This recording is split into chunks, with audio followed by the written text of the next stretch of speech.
नमस्कार, मैं हूं करमवीर और आप देख रहे हैं फॉलो अप।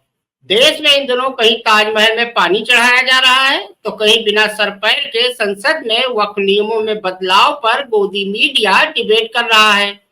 हालांकि सरकार ने अभी तक आधिकारिक तौर पर इसकी पुष्टि नहीं की है। दरअसल बजट की कमियों, महंगाई, बेरोजगारी के मुद्दे से जनता का ध्यान भटकाने अटकाने के इरादे से ये चालें चली जा रही हैं। आगरा के ताजमहल में पिछले 2 दिन के अंदर सोमवार को एक और महिला बोतल में गंगा जल लेकर पहुंची और मुख्य मकबरे के गुंबद पर चढ़ाया। महिला ने उस दौरान भगवा रंग का कपड़ा भी लहराया।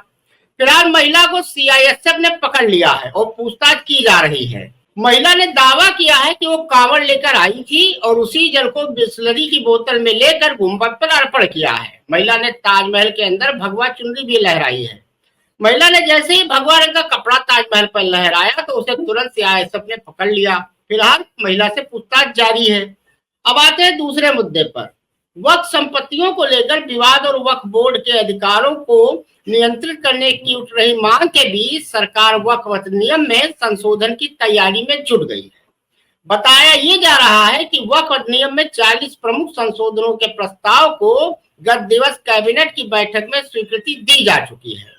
वक्फ बोर्ड को कंट्रोल करने वाले साल 1995 के कानून में फेरबदल के लिए पीएम मोदी सर के नेतृत्व वाली एनडीए सरकार संसद में विधेयक यानी कि बिल लाने वाली है।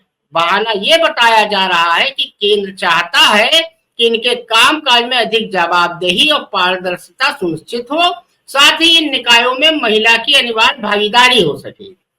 संसद में संशोधन विधेयक पारित हो जाने के बाद वक्फ बोर्ड की अनियंत्रित शक्तियां कम हो जाएंगी।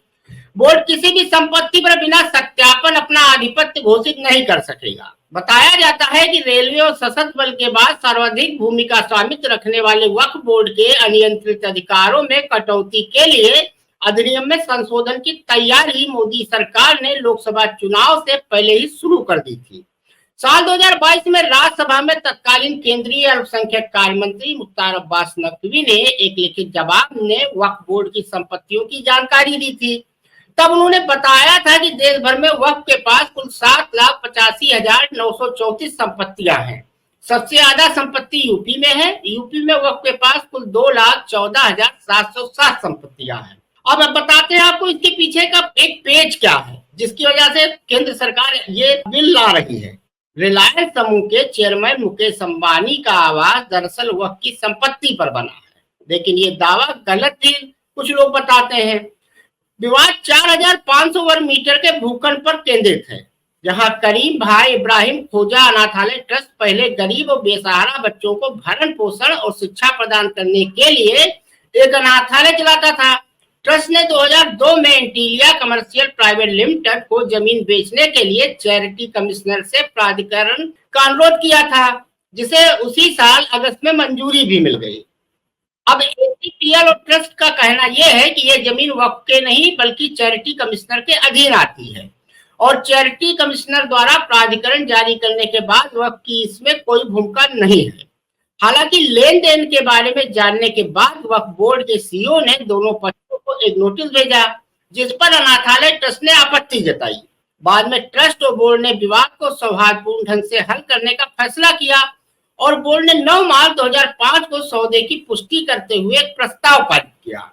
जमीन का यह विवाद 2004 में भी आया था। महाराष्ट्र राज्य के वक्फ बोर्ड के मुख्य कार्यकारी अधिकारी और अल्पसंख्यक विकास विभाग के संयुक्त सचिव संदेश तड़वी के इस मामले में शपथ पत्र दायर करने से मामले ने फिर से तूल पकड़ लिया था। शपथ पत्र में विस्तृत तौर पर लिखा गया था कि जमीन बेचने से पहले वक्फ बोर्ड की अनुमति की आवश्यकता होती है। इसके प्रस्ताव को पास करने के लिए बोर्ड का 2/3 बहुमत चाहिए होता है। उसके बाद अनुमति अधिकृत राजपत्र में प्रकाशित की जाती है, लेकिन किसी ने भी नियमों का पालन नहीं किया। इसके बाद शिक्षक अब्दुल मटीन ने एंटीलिया जमीन के विवाद को लेकर साल 2007 में हाई कोर्ट में पीआईएल दायर की थी। इस पीआईएल में चैरिटी कमिश्नर द्वारा जमीन बेचे जाने की अनुमति पर सवाल उठाए गए थे।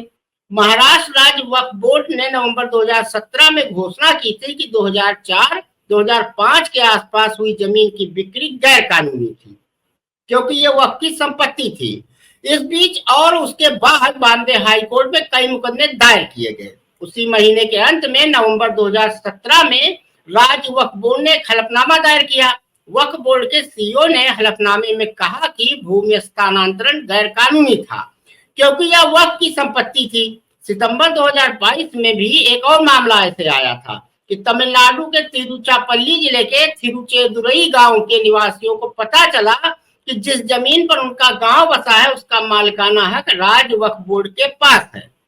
पूरा गांव 389 एकड़ में फैला हुआ है जो कि वक्फ के रिकॉर्ड के मुताबिक पूरी तरह से उसके पास है। तिरुचेदुरई के निवासियों को अपने जमीन के मालिकाना हक की स्थिति का पता तब चला जब एक निवासी एन राजगोपाल ने अपनी जमीन बेचने की कोशिश की। रजिस्ट्रार ऑफिस ने उन्हें बताया कि जमीन बेचने से पहले उन्हें वक्फ बोर्ड से अनापत्तिक प्रमाण पत्र यानी एनओसी लेनी होगी। वक्फ बोर्ड के रिकॉर्ड के मुताबिक उसके पास 389 एकड़ जमीन है जो पूरे तिरुचिरापल्ली गांव में फैली हुई है। हालांकि तमिलनाडु वक्फ बोर्ड के मुख्य कार्यकारी अधिकारी ने माना है कि गांव में वक्फ बोर्ड का स्वामित्व वाली जमीन की सही सीमा का अभी भी सर्वेक्षण किया जाना बाकी है। उन्होंने ये भी बताया कि सर्वेक्षण शुरू करने के निर्देश दिए गए हैं। तो कुल मिला के 2 मामले हैं जो वक्फ बोर्ड की संपत्तियों से जुड़े हैं। अब अगर वक्फ बोर्ड में कोई बदलाव मोदी सरकार करती है तो कल को हो सकता है कि ताजमहल को तेजो महालय घोषित कर दिया जाए। हालांकि केंद्र सरकार ने एक बार राज्यसभा में खुद कहा है और इसे कहने वाले और कोई नहीं भाजपा के मंत्री तब के महेश शर्मा ही थे कि उन्होंने साफ तौर पर कहा था एक सवाल के जवाब में कि ताजमहल हिंदू धर्म का मंदिर नहीं है, वो ताजमहल ही है। एएसआई भी इस बात की पुष्टि करता है। लेकिन अब कुछ सनकी लोग देश में हैं जिनको ताजमहल तेजो महालय लगता है।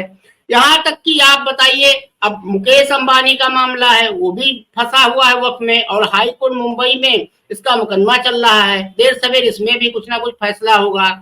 तो कुल मिला के कहा जा सकता है कि देश इन दिनों अमृत काल से गुजर रहा है। महंगाई, बेरोजगारी, भ्रष्टाचार पर कोई बात ना करे इसलिए ये नया मुद्दा उठाया गया है। और आज 5 अगस्त है। 5 अगस्त को ही धारा 370 जम्मू कश्मीर से हटाई गई थी, लेकिन आज भी स्थिति वहां जस की तस बनी हुई है। आतंकी हमले हो रहे हैं जिसका खामियाजा बीएसएफ के बड़े अधिकारियों को भी भुगतना पड़ा है पिछले दिनों। इसके अलावा 5 अगस्त को ही अपने मोदी सर ने राम जन्मभूमि मंदिर का शिलान्यास किया था। अब आप खुद सोचिए कि अमृतकाल में क्या क्या हो रहा है और क्या होना चाहिए था। धन्यवाद।